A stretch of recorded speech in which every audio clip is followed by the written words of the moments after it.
Do you remember the lovely Bosch Alpha 30 that we got late last year? Well, it is all done. It's not fully fixed, but it has been stripped, washed. Oh, there was so much carbon dust on this thing, and it works a ton better now. Let's have a look at how it came out, fit some bags and filters, and see how it works now.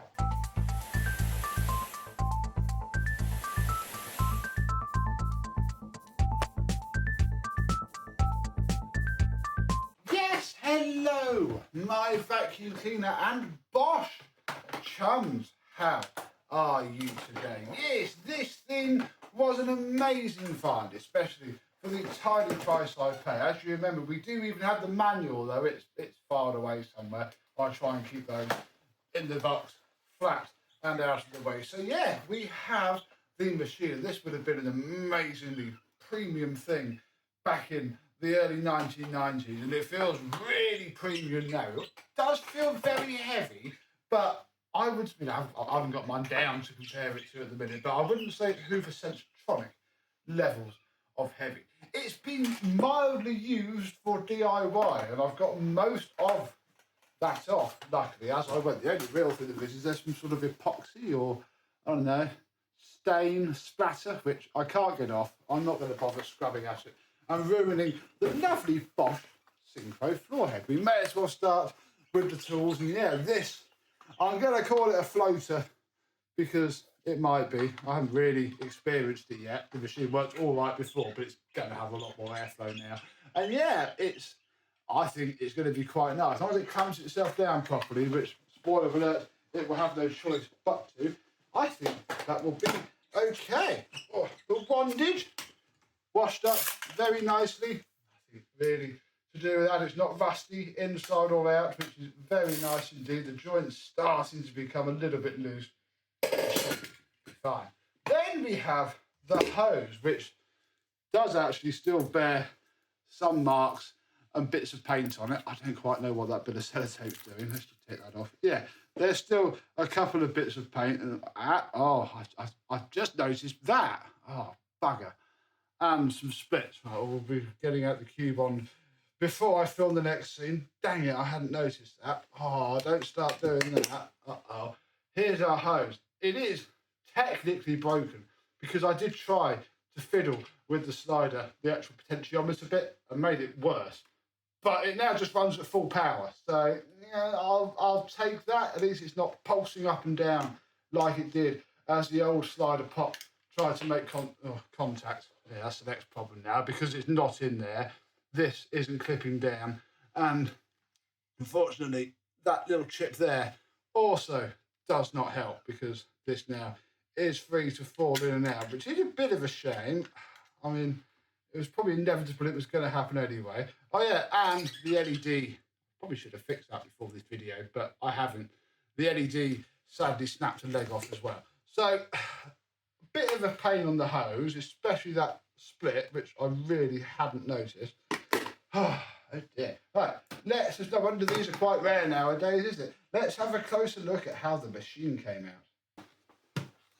But the main event is the machine itself, and this thing has seen a ton of use. Inside was absolutely plastered in carbon dust, which indicates high run time. But we have our tools, and again, the crevice tool is absolutely mint. What else have we got in here? Oh yes, we have a little bit of snap plastic from the end of the hose cuff, but the hose cuff continues to fit okay, so I've left it. This, I don't think I need to keep. This is the loom that splits either way. I forgot to put this in. This is what holds the wiring harness down, actually. It's a bit pointless. I forgot too late, and it is a sod to put together. It part clips, part screws, and yeah, it went together. No chance. I got an absolute mountain of fluff out of this dusting brush, and now it is lovely and soft once more. And still don't have a radiator brush because I still don't care to clean behind my radiators. Lovely stuff indeed. Haven't managed to improve the chord rewind at all. Again, I didn't want to try my luck too hard, so it does take it in, but yeah, as you can tell, it's a bit iffy. I did clean up its lovely MK plug though. Very nice. Probably the plug it had when it was new, because these black shielded parts of the pins are before they went blue and brown, which I think was the early 90s, mid 90s, and obviously this machine would have come from the supplier without a plug at all, which is probably what this bit is for, and it would have just been put on in bulk and then boxed up. So they would have just bought an absolute ton of these probably before they switched to pins. And then we have in here, I washed this, you can see it's lovely and see-through now, just a good old soak and scrub.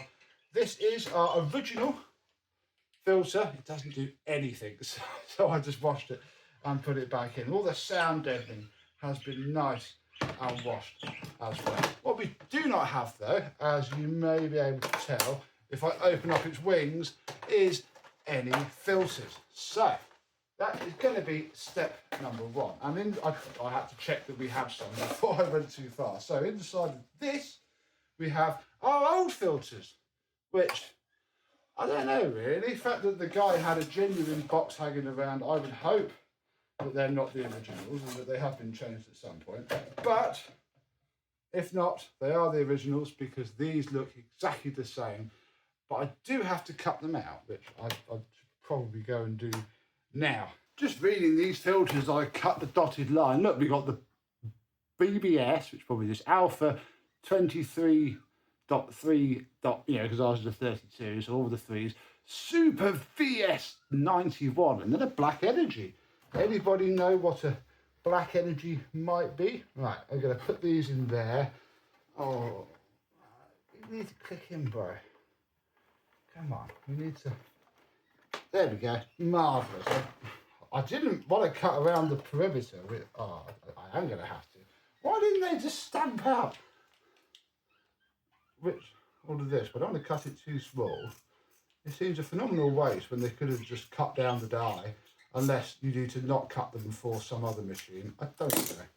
Probably never have another set of filters, at least in my ownership, because if those ones have potentially lasted 20 years, these ones should too. Oh goodness.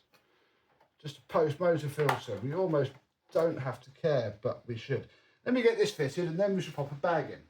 And we can do that without, oh my goodness, we can do that without this bit in there. If we take, well, we got the screw card. I kept that as well. That is all the screws for this machine. We have this lovely refill mailer card, original Austin Stausch filter for Stahlsbauger. Yeah, look. Maxima 4 and then Alpha. Oh, sure, it looks like a Maxima 4. But either way, that is where you would post off to get another package of bags. Package of bags being this. So we shall tear off the cardboard slip. I did look at getting some pepper flowy type bags, and you can actually get some pretty nice looking ones, but I didn't quite have the money and don't fully think it needed them, because the paper bags are quite decent and it has this inner filter, and for the use that I'm going to give this machine, I think that will be fine. Right, let me get that filter finally fully seated. We're going to quickly, before I forget, pop this piece of plastic in here and turn it on and see how well it runs. Right. Glue has dried on that hose. I'm still not sure if that is actually the hose perishing or if it's just where it's been cut. It's been dropped next to something and cut itself there. I'm going to hope that's it, because, and again, I can't turn it up and down, but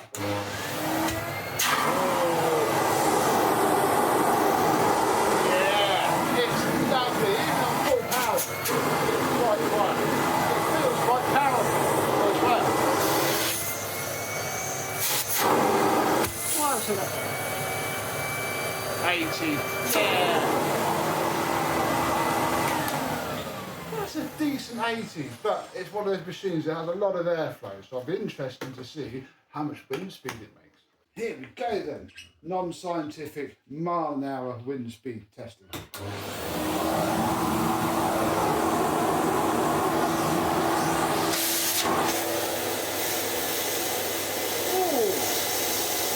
My camera's not focusing, but that's a 17!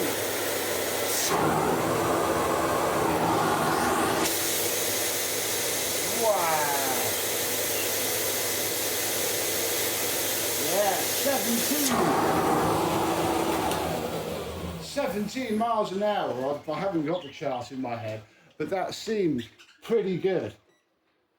Yeah, average of 14.6, but we turned it on and off a bit. Yeah, that's very nice. But how does it perform on the floor? Right, let us see how well this forehead pulls itself down on the floor. It's nice, you'll see the back wheels do pull up. I want to be a bit taller still, which is a trait with these foreheads, but oh, they're lovely. Ooh, room in the floor a little bit. Oh, yeah. Oh, that is a lovely head. Probably helps with the machine gun max. Oh, yeah.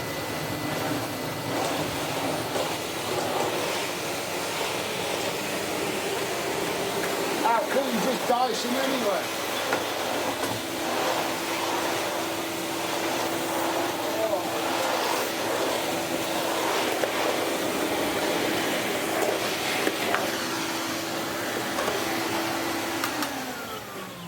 Oh, I can't wait for us to use this for 12 vacuums and 12 pumps. This thing is going to be a solution. Did that make the bag open out? It did. Excellent. And of course we have the fantastic parking bracket. So you've got to have the one down. Then you slot it in the bottom, pull this clip up, and then that stays in there perfectly, which makes it quite nice to store. So there we go, really. A vacuum that I didn't really want, but it was very cheap on Facebook or eBay, I can't remember now. And I could drive to go and get it. And now I've got it. It is lovely. Another one of those premium, big 90s vacuum cleaners that I do love. I can't wait to use it for 12 vacuums and 12 pumps. And probably compare it to the other big premium cylinders that we have, the AEGs and the Hoover Sensatronics, and see how they compare. But do you have a Bosch of any description really, or one of these early 90s Alphas? And if you think you know what I might be able to get, or at least figure out what to do to get one of those sliding potentiometers, let me know, and we might be able to fix this thing fully one day. But until the next time, I, and this Bosch Alpha, will see you soon. Bye bye.